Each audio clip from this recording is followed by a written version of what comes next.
Bonjour à tous les groupies, les fans et autres sportifs du dimanche. Bienvenue dans ce 15e volet de l'âme des jeux, les petits secrets des grands champions qui n'ont pas de secret pour vous. Cher Christophe Bourgois-Costantini, bonjour. Bonjour ma chère Marie-Ange. Allez, votre livre, on peut le mentionner avant de commencer aujourd'hui. Les 100 meilleurs exercices d'auto-coaching, je le rappelle, les techniques simples et éprouvées pour développer votre plein potentiel pour les sportifs ou pas. J'ai dit Athéno. Et la devinette, Alors, je l'attends. on a un invité prestigieux aujourd'hui. Si je vous dis qu'il a commencé à nager comme monsieur et madame tout le monde, très jeune. Si je vous dis que malheureusement, un accident de moto en juillet 2008 le prive de son bras gauche. Si je vous dis que c'est un conférencier qui cartonne. Enfin, si je vous dis qu'il a été médaillé d'or aux Jeux Olympiques de Londres chez ces roast beef là qu'on déteste tant, en 100 mètres papillon, vous me dites c'est Un certain Charles ? Charles, yes. Charles Rosoy qui tente de revenir maintenant. Il reste 25 mètres.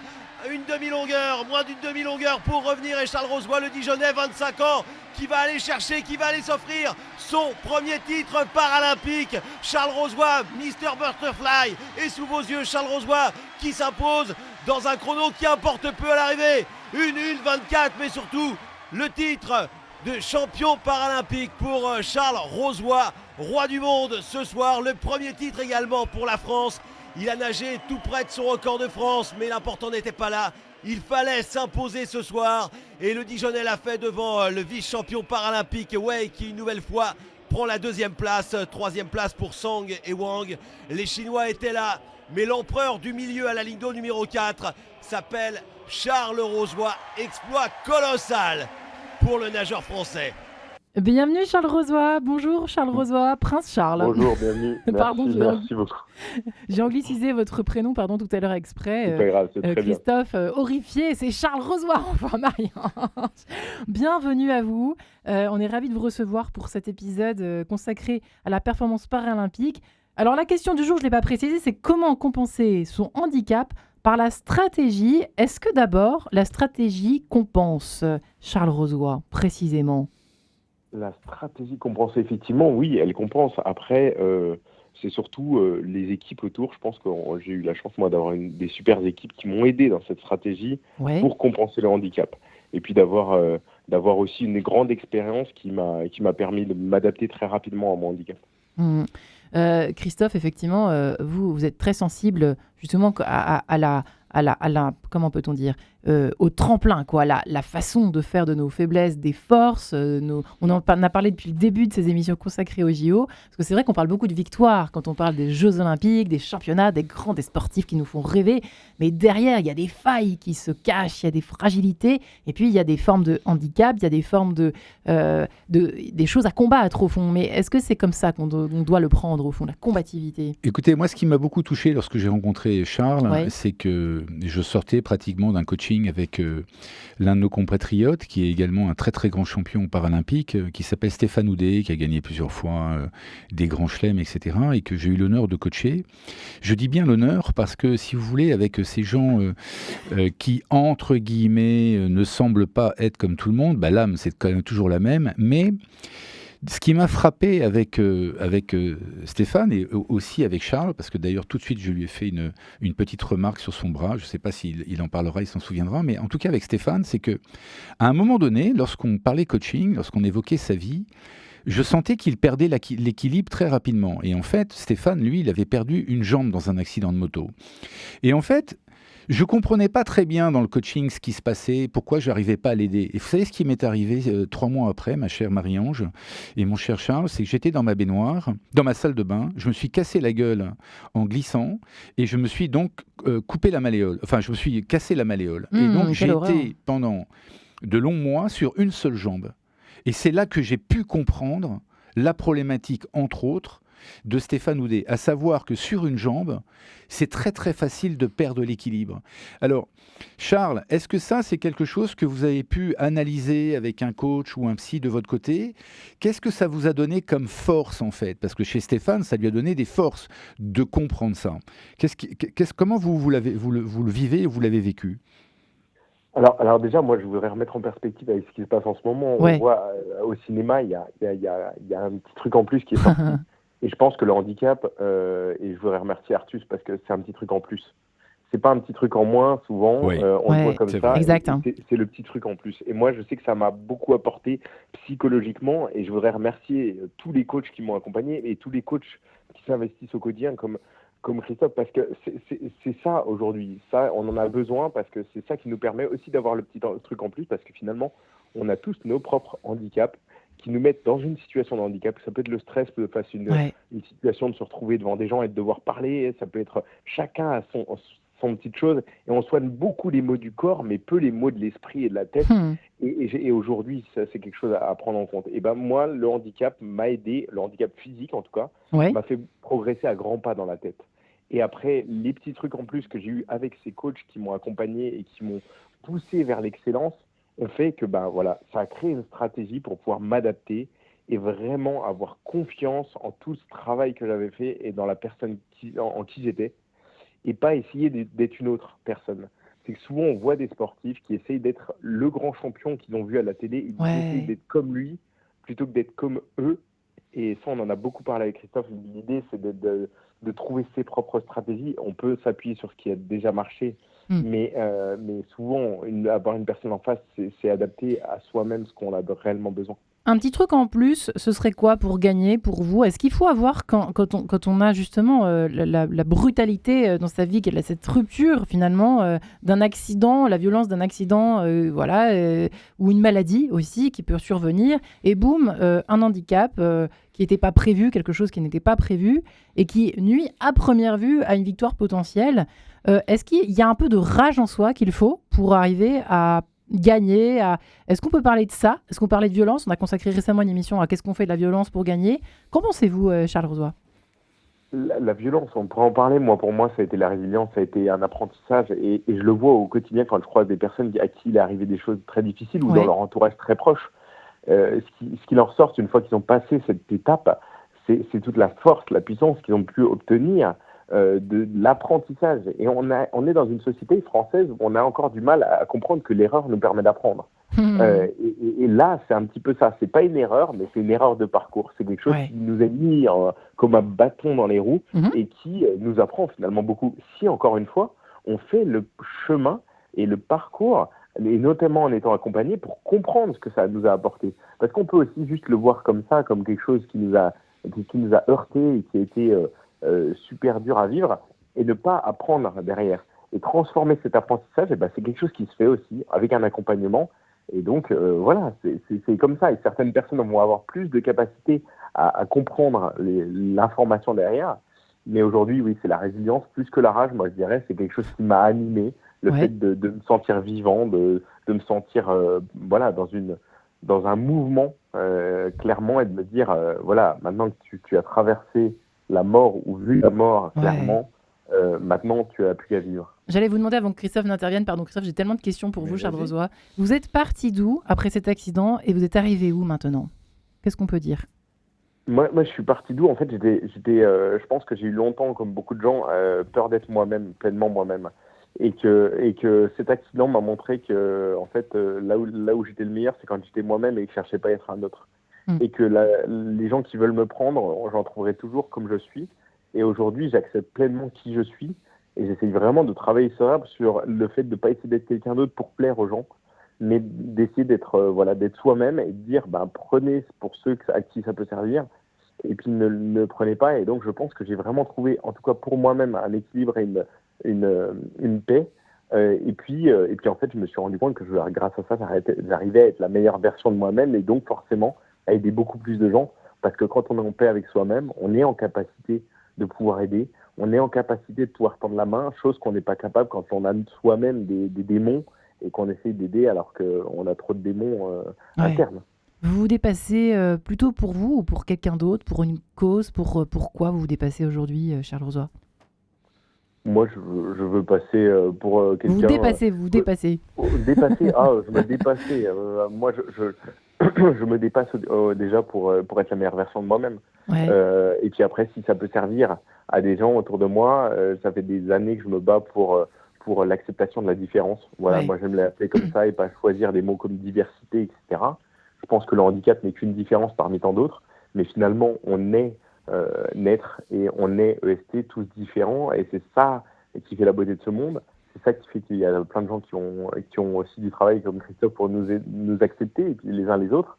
Et donc je pense que voilà, on a à travers ça un vrai message à faire passer. Et aujourd'hui, mon message universel que j'essaie de faire passer à travers ces victoires, à travers mon parcours, c'est de dire que voilà, on peut avoir un parcours, être neurotypique, avoir eu un accident de moto, perdre l'usage d'un bras. On peut avoir plein de choses qui nous arrivent dans la vie, mais on a le droit de continuer d'avancer. Et on a le droit d'être différent et de l'accepter et puis même de le revendiquer. Alors, il y a une bonne nouvelle derrière tout ça, Charles. C'est passionnant ce que tu nous racontes. C'est qu'en fait, moi, je suis frappé de voir que pour ces Jeux Olympiques d'été à Paris, j'ai l'impression quand même qu'on a mis une espèce de coup de boost sur le sport paralympique.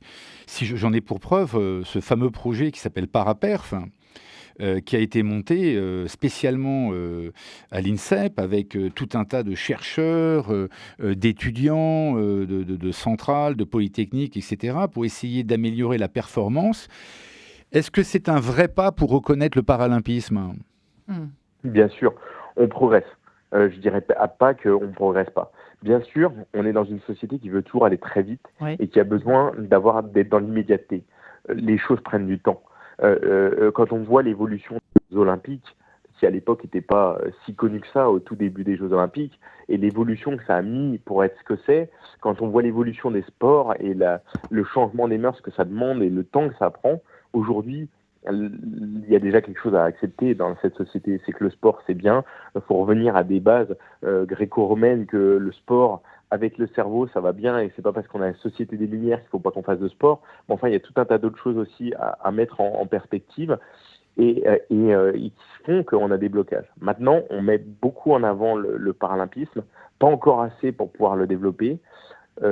J'ai encore besoin qu'on me montre que ces Jeux paralympiques vont avoir un impact, notamment social et sociétal, très fort avec l'héritage, mais je crois qu'on a encore un petit peu à travailler sur l'après des Jeux et qu'est-ce qui va rester, parce qu'on n'a plus l'argent pour laisser des infrastructures partout, donc il faut qu'on laisse un impact social et sociétal et qu'on explique aux gens que faire du sport, c'est bon pour leur santé mentale, c'est bon pour mieux réfléchir, que ça rend plus intelligent, que ça permet d'être mieux dans son corps et de son esprit, et que tout est un.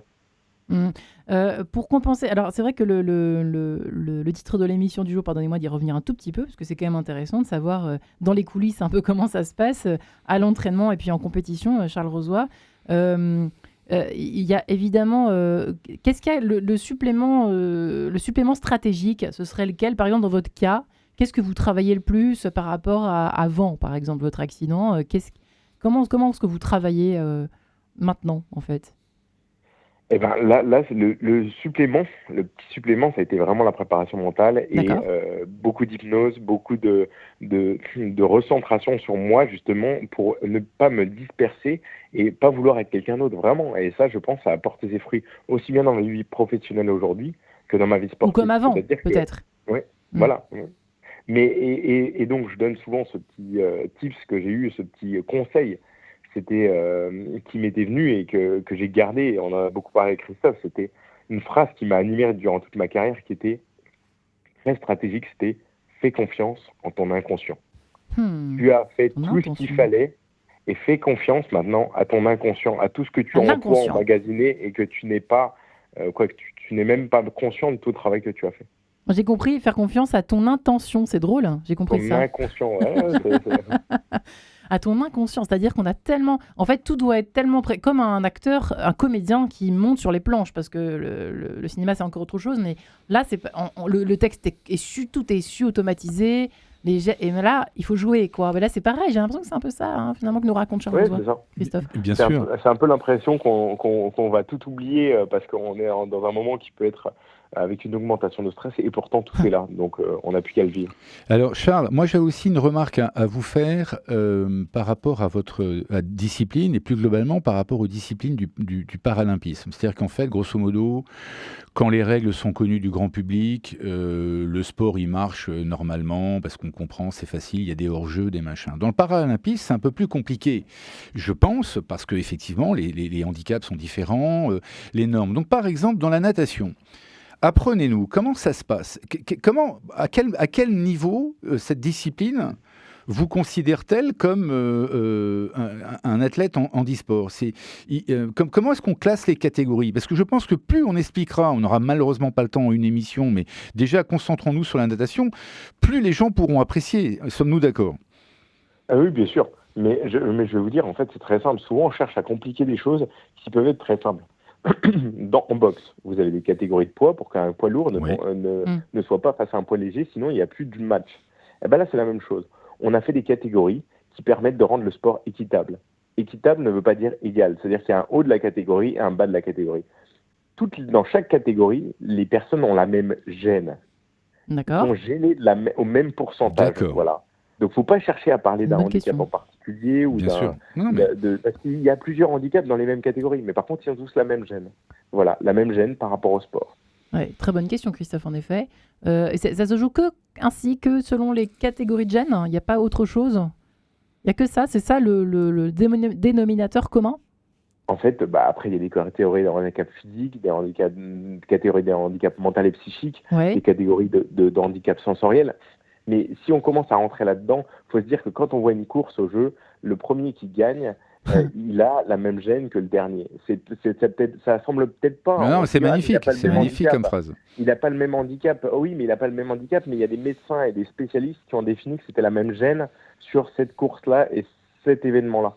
Et c'est ça, sinon on complique les choses. Il faut arrêter de compliquer aux gens, sinon ils vont vous dire je comprends pas, alors que ça peut être très simple en fait. Mais moi je vous remercie parce que je trouve que c'est pas assez expliqué. Non, c'est vrai. France Télévisions va reprendre les jeux. Je pense qu'en amont, pour attirer encore plus de public, on devrait expliquer ce bon sens et cette simplicité, cette intelligence qui se dégage de cette organisation. Je voulais aborder un point de vue technique, Charles. Le paralympisme apporte beaucoup, d'une certaine manière, lorsqu'on voit la recherche sur les prothèses, sur les fauteuils, sur tout un tas de choses, bien évidemment.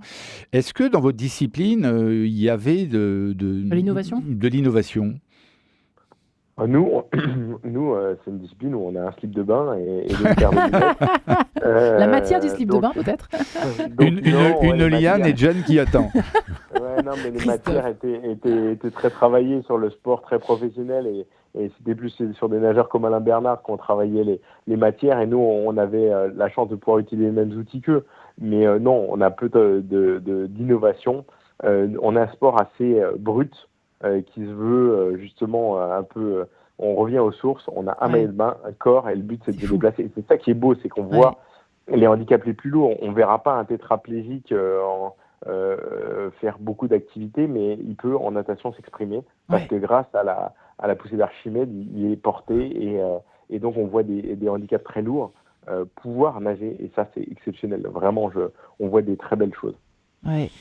L'innovation, allez-y Christophe. Je parlais de Stéphane Houdet tout à l'heure, son meilleur ami était son adversaire qui était japonais, comme quoi ça réunissait. Est-ce que dans votre cas, même chose, vous avez affronté est-ce qu'il y avait un de vos concurrents avec lequel en fait la difficulté vous a rapproché, cette recherche du petit truc en plus vous a rapproché? Est-ce que vous avez eu ça? Moi, j'ai rencontré beaucoup de gens dans ma carrière et avec qui j'ai eu des échanges amicaux et avec qui je suis resté en bon contact. Après, je me suis pas fait spécialement d'amis. Après, je suis moins bilingue que Stéphane. Je suis moins, voilà. Il y a plein de choses dans le sport. Ils vivent beaucoup plus ensemble. Ils partent dans des tournois ensemble. Nous, on se retrouvait moins en natation. Mais dans les équipes de France, en tout cas, j'ai créé des vrais liens. Et en fait, c'est ce que j'explique souvent, c'est qu'on voit la natation comme un sport individuel, mais c'est un sport très collectif. Comment ça? C'est-à-dire qu'on ne s'entraîne pas tout seul. Déjà, on a toute une équipe autour de nous. J'avais un coach, un head coach, j'avais un préparateur physique, un préparateur mental, j'avais des médecins. Donc ça, rien que ça, c'était mon équipe à moi. Mais en plus, on va en équipe de France, on est tout le temps en équipe de France, on est vraiment dans un collectif où on s'entraîne ensemble, on fait des séries ensemble, et on ne pourrait pas y arriver tout seul. Donc, ça fait partie des sports individuels qui, en fait, sont très collectifs le résultat. On voit la performance d'une personne qui gagne, mais on oublie souvent toute l'équipe qu'il y a derrière. Et moi, j'ai jamais assez remercié, et pourtant, je l'ai fait beaucoup, tous les gens qui ont toujours été là pour moi. En tout cas, merci infiniment pour ce joli témoignage. Oui, on arrive à la fin, malheureusement. On arrive à la fin Charles. de cette édition de l'âme des jeux, consacrée justement au handisport. Je ne sais pas ce qu'on dit quoi maintenant. Il paraît qu'il y a un nouveau terme. Ouais. Moi, juste venez aux Jeux paralympiques. Jeux paralympiques, tout simplement. On a effectivement. besoin de vous aux Jeux paralympiques. Vraiment, ça sera un événement fantastique. C'est le reflet de la société, c'est magique. Ouais. Et vous avez des places pas très chères. Donc venez nombreux, ça va être fou. Pourquoi les choses changent. Merci Charles Rozoy. Merci Charles. Et merci à vous Christophe. Merci Marie-Ange. À la prochaine à bientôt. pour de nouvelles aventures olympiques.